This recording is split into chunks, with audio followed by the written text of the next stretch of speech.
Welcome to Giving an Answer, the show dedicated to defending the historic Christian faith. I am your host, A.C. Felder, and today the topic is, if God exists, then why is there evil? And I have a very special guest. And I know, I always say my guests are special, but this guest is extra special. Let me tell you who my guest is. My guest is Dr. Norman Geisler. And in my opinion, the greatest living apologist today. He doesn't like people saying that. I know he doesn't like me saying that, but I want you to know how special my guest is. So let me tell you, give me a little bit about his background. He has a PhD in philosophy from Loyola University. He's chairman of philosophy. He was chairman of philosophy and religion of Trinity Evangelical Divinity School. He was professor of systematic theology at Dallas Theological Seminary. He was dean of Liberty Center for Research and Scholarship in Lynchburg, Virginia. President and co-founder of Southern Evangelical Seminary in Charlotte. That's where I graduated from, and I took a number of classes with Dr. Geisler.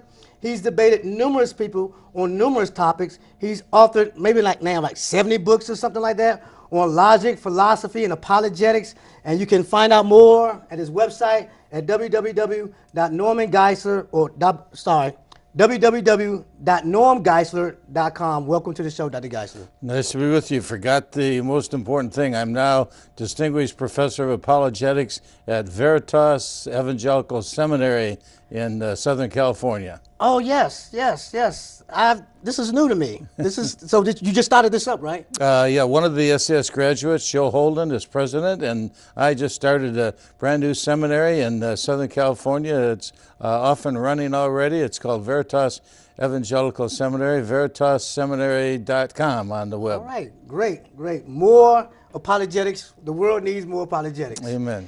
So let's get to it, Dr. Geisler. What is evil? Evil is a privation of good. The old objection is that if God made everything and evil is something, then God made evil. And the fallacy there is evil is not a thing, it's a privation in a thing. It's a corruption of a thing, like a wound in an arm. You have to have an arm to have a wound in it. You just don't have wounds. You got to have a body to have a wound in, or like rust in a car. You need a car to have rust. So evil is a corruption, a corrosion, a privation of good things, like rot to a tree. You have to have a tree to have rottenness in it. So evil is a privation or a corruption of good things. God made only good things. Evil is a privation of the good things he made, so God didn't make evil. Okay, then if God didn't make evil, then where did evil come from? Good question. It came from one of the good things God made, called free will. God made Lucifer, God made the good angels. Third of them rebelled against him. They were good creatures. They had a good power of free will. They had good knowledge. They had good intellect. They were good in their being, but they used their free will to rebel against God. So evil starts when a good thing, free will, and a good creature given by a good God wills the good of the creature more than the good of the Creator. So evil arose in a world where the will of the creature affirmed itself over the will of the Creator. But it's good to be free, and it's good to have free will. You don't want to be a puppet, automaton. You don't want to be a robot. I don't see anybody marching down with freedom, back to bondage. I want to do everything my mother told me. So it's good to be free, but with freedom comes the ability to do evil, because freedom means the ability to do otherwise. So if God made creatures that could love him, they can also hate him. If he made creatures who could praise him, they could also curse him. That's part of the nature of free will. God made evil possible by creating free will. We made evil actual by abusing free will. I remember I was talking to an atheist once, and he was bringing up this very, very point. And I know this point has been used throughout history to try to disprove the existence of God. And his point to me was, and I explained what you just explained, and his point to me was, well, then why didn't God make it so that people would only choose the good? And my response to him was, well, then if they can only choose the good, then that's not choice. That's right. And besides that, he can make creatures who only choose good. They're called robots. They're called puppets. And you wouldn't want to be a puppet, and puppets can't love, and puppets can't praise, and puppets can't make a choice regarding their eternal destiny. If God is just pulling the puppet strings, then they're not free. If they're free, then he's not pulling the puppet strings. Yeah. For the longest time, it used to bother me why God put the tree in the garden and then told Adam and Eve not to eat of it, because I was like, well, if he just didn't put the tree in the garden, then that would have solved the problem, until I realized that God had to give man a choice. God had to put something there to say, okay, now are you going to follow me or are you going to follow yourself? And that was the whole thing. And they decided to follow themselves. So the tree wasn't evil, or God wasn't evil for putting the tree there. Man made the decision to eat of the tree. And the point that you were making also is a very, very valid point, is that when I was talking to this atheist guy, the point that I made to him, I said that my daughter tells me, I love you, Dad. But that only means something to me because I know she could also say, I hate you, Dad. Right.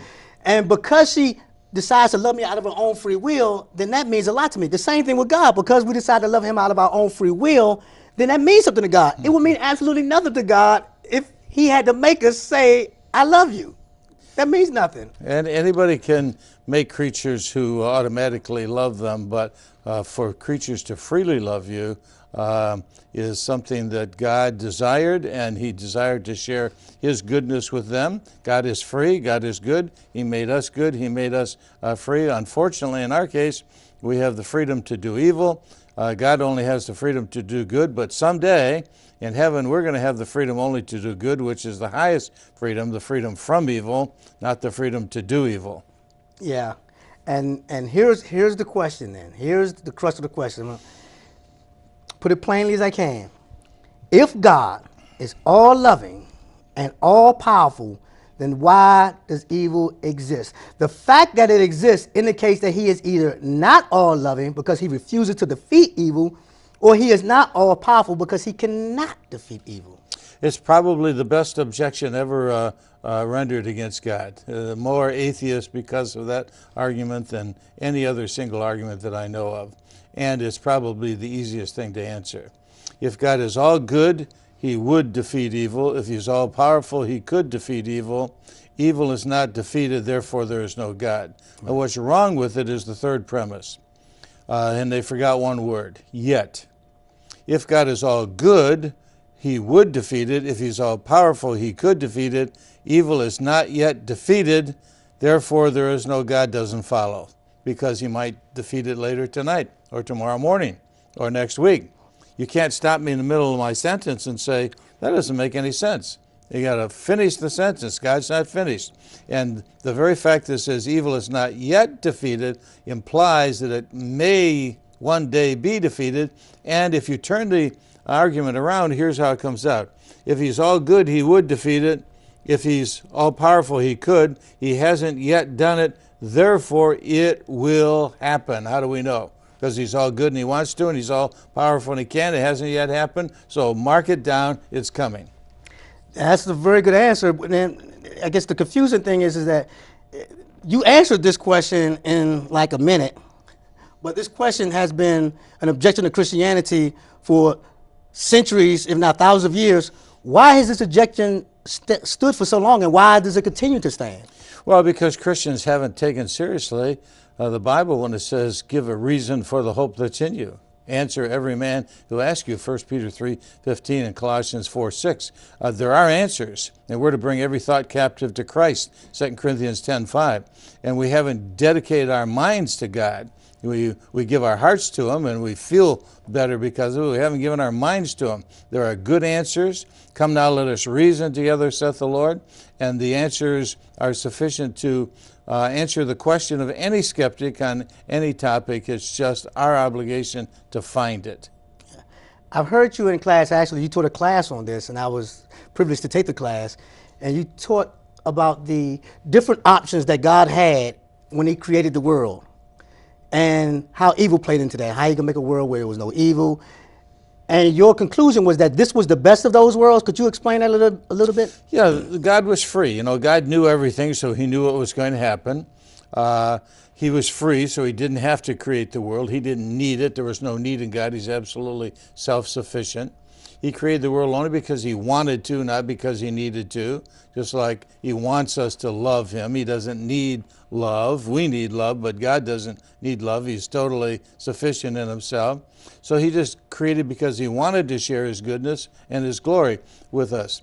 Now, if he created the world freely and he knew what was going to happen, why didn't he create a world where sin wouldn't happen? Or why did he not create a world at all if he knew sin was going to happen? Or why didn't he create a world where sin would happen but everybody would get saved in the end? Why didn't he create a world where people were free but couldn't sin? So there are a lot of other alternatives, and you have to take them one by one. Wouldn't it have been better if God had not created a world at all? No, because that's saying nothing is better than something, and nothing is nothing. Nothing can't be better than something because nothing is nothing whatsoever. So non-being is not better than being. So no world is not a world at all, so you can't say it's a better world because it's not even a world. It's nothing. Well, then why didn't he create a world where, let's say, people were free but couldn't sin? That's a contradiction. If you're free, you can sin, because freedom means you could do otherwise. So that world wouldn't work. Well, why didn't he create a world where people were free and they sinned and everybody got saved? Everybody in the end went to heaven. Well, it's logically possible, but it's not actually achievable. Like, it's logically possible right now I could be robbing a bank, and considering what I'm being paid for doing this program, it's even desirable to do it. Just kidding, Harold. It's logically possible, but it's not actually achievable. Why? Because I chose not to. Because I chose to be here. Because I wanted to do this, and I wanted to share on this topic. So not everything logically possible is actually achievable. So it's possible that God, looking down the quarter of time, and he pushed the button of all the possible scenarios, and they flashed before his infinite mind, that no world would ever arise where everybody would choose to do the right thing and nobody would choose to do the wrong thing. Now just think of it this way. If I had 3 dice and I threw them, I got 3 sixes, what do you think? Lucky. If I throw them second time and I get 3 sixes, so very lucky. If I throw them 10 times in a row and you get 3 sixes, what do you say? Something's wrong with those dice. dice. The dice are loaded, right? What if everybody always did the right thing? What if everybody always praised God, always loved God, and nobody ever did the other? You'd say the dice are loaded. Yeah. You know, he's made them. He's tampered with their psyche so that they have to love him. But he didn't. He made us truly neutral, truly free, so we could love or not, and some are going to choose to do one and some are going to choose to do the other. Yeah, we see in our world now, and I think that's one of the reasons why this argument has been so popular, because people look at their lives and they look at their community and they look at the state of society and they say, wow, you know, we see cancer running rampant. We see people dying from AIDS by the hundreds of thousands. What is causing all of this evil? I understand the origin. You explained the origin. The origin was back in the garden. But what is the cause of so much evil going on right now? I mean, I didn't use my free will to get cancer. Mm-hmm. Well, yeah, the origin actually goes back into eternity with Lucifer and the angels. Okay. Revelation chapter 12 says 1/3 of all the angels rebelled with Lucifer. In Isaiah 14 and Ezekiel 28, it gives a picture of that, of him saying, I will become like the Most High. So Lucifer was the first one to sin, and then Adam sinned, and he was tempted to sin. So the origin of evil is free will. He freely chose to rebel. Adam freely chose to disobey. But now the next question is, well, what is the purpose of evil? Right. Why did he, what good purpose does God have for evil? Because it looks like a good God will have a good purpose for everything, and an all good God would have a very good purpose for everything that happened. But there's a lot of evil there's no good purpose for. Throwing babies in the air, catching them on bayonets, little kids dying of cancer, innocent people being killed. What's the purpose? So the logic is this way. If God is all good, he has a good purpose for everything. There's some evil for which there's no good purpose. Therefore, there can't be an all good God. And the answer to that was given, by the way, by a professor at University of Michigan by the name of Mavrodes. He was a PhD in philosophy, taught in the philosophy department at one of the top 10 schools, Big 10 schools in the country. And he made a very simple distinction. Just because I don't know a reason for evil doesn't mean there isn't a reason for evil. What's more likely, if there's an all-knowing God and he's an all-good God, what's more likely, that he doesn't have a good purpose for evil, or I just don't know what his good purpose for evil is? It's far more likely that I'm dumb than it is that God is dead. Right. So if God knows a good purpose for evil, even though we don't know it, it solves the problem, because they're saying there is no good purpose for evil. How do you know that? Unless you're omniscient, unless you're God, unless you know everything, you couldn't possibly know that an omniscient mind and an omnibenevolent being who's all good and all knowing doesn't have a good purpose for evil. Furthermore, you and I do know good purposes for a lot of evil, not all of it. If I get a toothache, there's a good purpose for that. You better go to the dentist or you're going to feel worse, you know. If I get a pain in my lower right side, good purpose, because maybe your appendix just burst. If you get a pain in your chest, good purpose, for you might be having a heart attack. So we do know good purposes for evil, and God knows all the good purposes for all the evil. Yeah. I remember hearing Tony Dungy talk about he has a son who I guess can't feel pain or something like that, something, I don't know if it's something with his nervous system, and how they have to continually watch him because he will pick up something that's scalding hot and not know it because there's no pain there to warn him that there's a danger.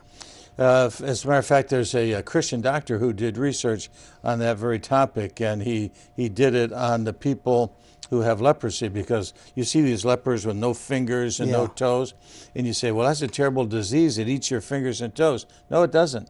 It destroys your ability to sense pain, and the leper could be standing here like this and his finger burning off, you know, or his toes burning off because he can't feel it. So the point of the story is the three points to the story.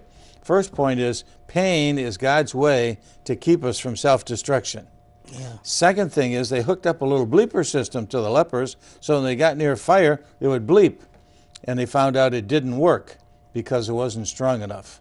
It's like if you don't want to put your seatbelt on, a little bleep won't hurt. But what if you got a shock? You know, you probably put it on, right? If you sat in your car and you didn't put the seatbelt on and you got a shock treatment, you jumped up about a foot, you probably put it on the next time. So they hooked up this powerful system. Well, the second lesson they learned is not only is pain God's way to keep us from self-destruction, but it's got to be strong enough to work. It's got to be like a shock, not just a little bleeper. So they hooked up the shock to it, and they found out it didn't work twice. Because the first time they got shocked, and the next time they turned the system off. When they got near the fire, they turned it off. So the second lesson is, the first lesson is it keeps us from self-destruction. It's got to be strong enough to work. And thirdly, it's got to be out of our control. Now, I can't think of a better description in this world. It's keeping us from self-destruction. It's strong enough to work, and it's out of our control. Because if I had the chance to turn the rheostat of pain down, I would turn it down every time. Rabbi Kushner, we were referring to earlier, who wrote the book When Bad Things Happen to Good People, said when his son died of premature aging, he said, I would have never chosen for this to happen, but I'm a better man because it happened. Yeah. And I would never have chosen to go through suffering I've gone through in my life, but in each case, I'm a better man for having gone through it. Yeah, that's a very good point. And one of the things that I think a lot of people don't realize, you know, when they think about this, it amazes me how God lets us have our free will and how He takes the situation and turns it into good. He lets us do what we want to do, but He still, this is what makes God God. He still somehow accomplishes His purpose even in doing that. And it reminds me of the story when the children of Israel went into the promised land and God said, okay, I want you to uproot them out. I want you to get them out. Of course, they didn't do that because they thought it would be nice to have them as slaves and this type of stuff. God said, okay, all right, you didn't want to do it, then fine. I'm going to leave them there, but they're going to be snares to you. I'm going to use them to test you. And that's what God does with us, with our pain. And He uses it to test us. He uses it to accomplish His purpose. He uses it to mold us and to fine-tune us. He uses it to make us better people. He uses that exact same thing that we complain about for His glory. And that only God could do that. You know, it's absolutely true, Harold, and there's a couple good illustrations of that in the Bible. Remember, Joseph's brothers sold him into Yeah. Egypt for a slave, and then later on he was able to save them and his whole family. And he looked at his brothers, he said, "You meant it for evil, but God meant it for good." And how many times in our lives do things happen, and it might be some enemy, somebody who doesn't like us, somebody's trying to get us, but God is working through it to do something in our life. In spite of their bad intentions, He had good intentions to develop our character. And the embarrassing thing about the Christian life is this: God is more interested in our character than He is our comfort. Yeah. We're more interested in comfort than character. God is more interested in our holiness than our happiness. There is no verse in the Bible that says, "I am happy, be happy, saith the Lord." There is a verse that says, "I am holy, be holy, saith the Lord." And because pain is so effective in developing character, tribulation works patience. Right. This present evil works a far more glorious and eternal weight of glory, Paul said in 2 Corinthians chapter 4. But here you have to make an important distinction. You permit yourself the pain of the dentist chair so that you'll feel better later. But you don't beat your head on the wall because it feels so good when you stop. So God doesn't promote evil so that good may come, but He permits evil that He can bring a greater good out of it. Now, does God ever use evil to punish us? Yes, He does. Very clear in the Bible. He judges. He sent plagues in the Old Testament. He sent earthquakes. He sent all kinds of disaster to punish the children of Israel. In the New Testament, it says that those who abuse the Lord's Supper, some are sick and some die as a result of partaking in an unworthy manner. It says in 1 John 5, there is a sin unto death. In 1 Corinthians 5, it says, deliver such a one unto Satan, somebody who was shacking up with his own stepmother, that his spirit may be saved in the day of the Lord Jesus for the discipline of the flesh. So God does use evil, and no suffering seems good for the present, but it yields its perfect reward. It has a consequence, develops our character. I remember talking to a young lady who told me that she has a problem with God because what kind of God will intentionally cause pain and harm on someone just because this person decides not to do what this God wants them to do? How would you respond to that? Well, that's like saying what kind of teacher is it that makes somebody practice the piano every night so they can be better? What kind of coach is it that makes somebody go through blood, sweat, and tears so they can be a better athlete? A good one that knows what's good for you and knows that if you don't do that, you're not going to be prepared for life. And I was thinking about, I didn't think about it at the time because a lot of times you don't think about the best things until after the situation has passed. But she was a mother of 3, and I'm sure there have been plenty of times where she spanked her kids for playing in the streets. Now, I could turn that same thing around on her. What kind of a mother would spank her kid and intentionally inflict pain on them for not doing what she wants them to do? A good mother. Yes. Because Proverbs says that if your parents don't spank you, they hate you. Yeah. And if they do, they love you. Yeah. So let's talk about some of the causes of evil. I mean, a lot of times we want to blame it on God, but is it really God's fault that we have to suffer through some of the things we suffer through? Most evil we bring on ourselves. We use our free choice to, we abuse our body and then get sick. We don't sleep enough and then catch diseases. Most of the physical evils we go through, including our sicknesses, we bring on ourselves. There's a doctor who's written a book called None of These Diseases. Basically said if we'd follow the principles laid down by God in His Word, especially in the book of Leviticus, most of the sicknesses that we have wouldn't be here in the world today. Some of them we bring on ourselves indirectly. Like if you don't work, a little folding of the hands, a little closing of the eyes, poverty comes on you, the Bible says. Right. So you can indirectly bring evil on you, on yourself. You can directly bring evil on yourself, and you can bring evil on other people. Yeah. If I abuse my children, then they are suffering because of my free will imposing evil on them. Right. So you can bring evil on other people, or there are evil spirits. There's a devil He's alive and well on planet Earth. There are a lot of angels, and they're trying to deceive people, the Bible says. As 1 Timothy chapter 4, teaching the doctrines of demons. On the Gospels, they were possessing people. Now, the devil wants to inflict evil on people. He's a free being. He wants to destroy them just like he knows he's going to get destroyed. So the universe is not a morally neutral universe. You know, Adam and Eve came in a universe that already was fallen because the devil had already fallen. And there he was in the garden. And you and I come in a universe that's not morally neutral. It's poised against us, and we've got other people making decisions that impinge on us.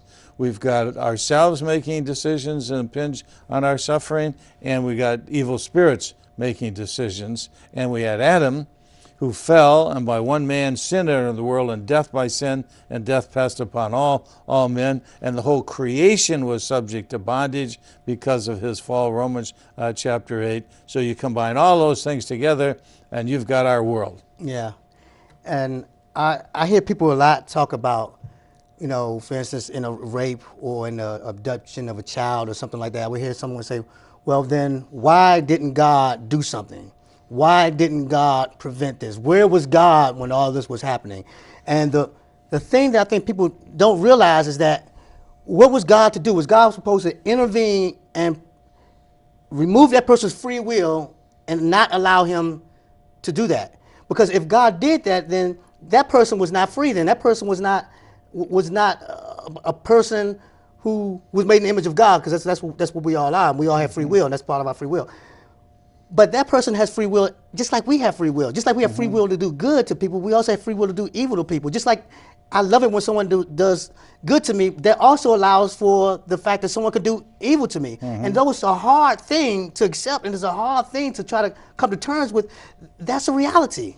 Nobody wants God to intervene all the time. No atheist wants God to intervene. Every time he utters an atheist thought, what if God mumbled the words in his mouth, you know? Or every time he thought an atheist thought, what if he got an Excedrin headache number 2, you know? Then he wouldn't be free. He wouldn't be free to think evil. He wouldn't be free to say evil. He wouldn't be free to do evil. Secondly, not only would God have to destroy all freedom to destroy all evil, because the only way to get rid of all moral evil is to destroy all moral beings. And what's characteristic of a moral being is they're a free moral being. So he'd have to destroy all moral beings to destroy all evil, in which case he would have to destroy his own image, because he made us in his image. Right. And we have minds and wills like he does, and he'd be destroying himself. Furthermore, to destroy all, to intervene on every evil effect in the world, no one would ever learn anything from the consequence of their actions. You could jump off a hill and you'd never hit the bottom, you know, because God intervenes and saves you. You could take a knife to kill somebody, and your knife turns into a noodle, you know, all that. No one would ever learn anything from the consequences of his actions. And thirdly, if God intervened all the time like that, you couldn't even live a rational and moral life, because if you take some water to go and drink it, you're depending on what? You're depending on the law of gravity working, otherwise it's going to go right up your nose, right? You take a drink of it, it won't go down, it goes up. You can't disrupt the natural world completely. You can only occasionally intervene in it, because if you disrupt it regularly, you've disrupted the very ability to think and act morally, and you've destroyed man in his image. Okay. Now here's the question. Okay, we've established why evil exists, the cause of evil, purpose of evil, all that type of stuff, but why is there so much evil? I mean, couldn't God make it a little less, you know, evil in the world? Well, that's a good question, but who's in a position to know what's the right amount? A finite mind like yours or mine, or an infinite mind like God's? See, if God is all-knowing, he knows exactly how much evil is necessary to accomplish his purpose. He knows exactly how much evil is necessary to bring about the greater good. Because tribulation brings patience. No pain, no gain. No danger, no courage. So he knows exactly how much is necessary to produce the higher virtues to bring about the greater good. Because don't forget, God is the greatest of all possible beings. He has to do the best of all possible things. So while this world is not the best of all possible worlds, it is the best of all training grounds for the best of all possible worlds, and he knows exactly how much is necessary to bring about this best of all possible worlds. Yeah, that's a good point. And the next question is, we were talking about the how people cause a lot of the evil upon themselves, but then how do we deal with things like tsunamis and hurricanes and famines in Africa? Surely these people had nothing to do with that evil that was put upon them. Well, first of all physical evils in this world are connected with free will. Free will explains the origin of evil, and every evil in this world is connected with free will. Physical evils we bring on ourselves, we bring on others. Evils in nature, when Adam fell, all of nature fell with him. I was asked once by someone who does a lot of relief work, and this person was a very well-known person in the country. I won't name them. And my friend said, I work with him. He's always asked questions like, well, you're down here helping in the tsunami, but why did God permit this? And can you give me a little credit card answer, something real simple that I can say? And I say, yeah, here it is. There were no tsunamis in the Garden of Eden. There won't be any in the new heaven and the new earth. And the reason there's tsunamis and hurricanes in between is that we messed it up and we're sinners and we need to get saved. Because this person likes to go right from whatever the question is to the gospel. I said, there you are. There weren't any in the Garden of Eden. There aren't any in new heaven and new earth. And we messed it up by our freedom in between. Don't blame God for what we did. Yeah. We were talking earlier about how a lot of the pain, we were talking about a lot of pain that we cause upon ourselves, and we were talking about I was using an example of a rape or someone losing their child, and how, we couldn't intervene in the free will of that person. And these are all good logical explanations and good logical answers, but being a pastor for many, many years, what do you tell a mother at the gravesite who had just lost her child? That mother doesn't want to hear these philosophical answers. What do you say to her in that hour or that moment of pain? I say that's the wrong time to reject God, because God is needed for three reasons. Number one, God is needed to explain how there could be evil, because if there's no absolute standard of good, nobody would know what evil is. So you have to have a God, you have to have an ultimate standard of justice to know what injustice is. Number two, you need God to comfort you right now, because he's the only one that can. He's all-powerful and all-loving. You don't want to turn on God, because he's the very basis for knowing that's evil, and he's the very basis for your comfort. And three, he's the only one that can bring good out of evil. And all of this pain and suffering is short, 2 Corinthians 4. Our light affliction, which is but for a moment, works for us a far more exceeding and eternal weight of glory, verse 18. So rather than evil cry out against God, evil cries out for God on three levels: to explain the basis for it, to give us comfort in it, and to ultimately overturn it. Because how do we know evil is going to be overturned? He's all-powerful, and he can. He's all good, and he wants to. Therefore, he will. The answer to that is not atheism. The answer to that is a better world is coming. This is not the best of all possible worlds, but it's the best of all possible ways to get to the best of all possible worlds. And to put it another way, Christians are like tea. Their real strength comes out when they get in hot water. And I take surveys all over the country when I speak on this topic. I say, how many of you in this congregation tonight learned some enduring lesson of life through pleasure? No hands. How many of you learned some enduring lesson of life through pain? All the hands. C.S. Lewis, in his book, The Problem of Pain, said, the real problem isn't why there's so much pain, it's why isn't there more pain? If pain is so effective in accomplishing these purposes, why isn't there more pain? And the answer is, God is merciful. He knows how much we can handle. And there does seem to be some kind of a common grace over mankind, because people aren't doing as much evil as they could. I mean, people just be running around just shooting and stabbing people, but we don't see that. Right. So there is some kind of common grace that sort of puts it in check. Yeah, God is doing something, you know. Back to that question, and you answered part of that question you asked a moment ago. What is God doing about evil? Well, first of all, he gives us the moral law to tell us it is evil. He gives us the Holy Spirit to convict us that it's evil. He sent Christ to die for the price and pay the penalty for it so we can be saved from it, from the penalty and from the power and ultimately from the presence of evil. So God is doing everything, but you can't expect him to do everything all at once right now because it's a process. Yeah. Well, Dr. Geisler, this has been, like I said before, an argument has been used against Christianity since, who knows, maybe since the beginning. And you have answered them. You have addressed the issues. How do other worldviews deal with this issue? Poorly. Okay. They deal with it poorly. Basically, there are three answers to evil. Atheism says we affirm evil but deny God. Evil is real, but God isn't. Pantheism, all is God and God is all, Mary Baker Eddy, says that God is real but evil isn't. Well, you don't solve the problem of evil by denying it. If evil is an illusion, where did the illusion come from? Yeah. Why does everybody have the illusion? Why does the illusion seem so real? Someone said there was a Christian scientist of Deal who said that though pain is not real, yet when I sit upon a pin and it punctuates my skin, I just like what I fancy I feel. I mean, it feels the same whether you think it's an illusion or not. So that doesn't solve the problem.